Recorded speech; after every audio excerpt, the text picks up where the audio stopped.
I always find it fascinating when I'm in the midst of making a video, I get an idea in my head, and then someone leaves a comment and actually says it better than I could have. So this is one of those videos. I made a video called MyHeritage Raw DNA Transfer to DNA Land. Now I'm 45% Italian.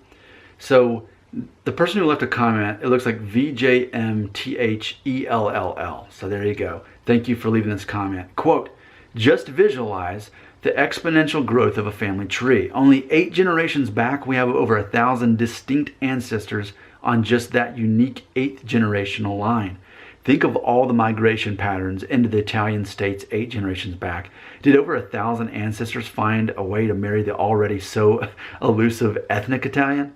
Now ready for your mind to be blown? How about 16 generations back? Migrations into the Italian peninsula were large and varied. And in that generational line, you have over 2,000 or 262,000 distinct ancestors on that line alone. So in a snapshot in time, just 500 years ago, you had an absolutely dizzying number of ancestors.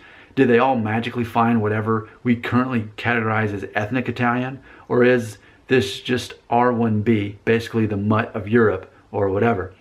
Now you can start to see why no one will ever have Italian heritage, Kingdom of Naples, etc., and not be married into these various parts into Italy.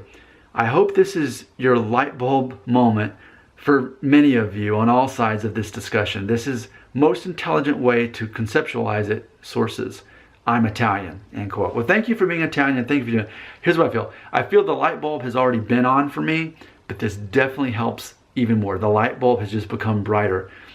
I think it is interesting to put in perspective how many people are in each of our family trees alone, and especially those of us who have Italian heritage. And it is so interesting because, I mean, man, so my mom, her whole life is a quarter Italian. Her test itself showed 4%. And it's funny because my mother-in-law, if you've seen that video, she took the test. Her whole life has been half Italian as well. Her test showed 45% Italian. So it's funny because in theory, I thought my wife and I, for our kids, okay, well, our kids will be a quarter Italian because my wife and I are both a quarter Italian. Well, no, because I'm not actually ethnically a quarter Italian. So our kids will be more Italian on my wife's side than they will be mine, despite, in theory, us both being a quarter Italian. And my grandfather, his parents apparently coming here from Italy, speaking Italian with Italian names. So yeah, it is very interesting. I think definitely, though, something that we learn is Italy is just by default more ethnically mixed than a lot of other places in the world by default. It just is. And I still think it's fascinating that my mother-in-law is actually, you know, half Italian, and then it shows 45%. That's pretty fascinating to me. So yeah, I wanted to make this video to just kind of help explain why, if you're taking a DNA test and you think that you're Italian, why there's a good chance that it's not going to show up, because there was so much going on through there.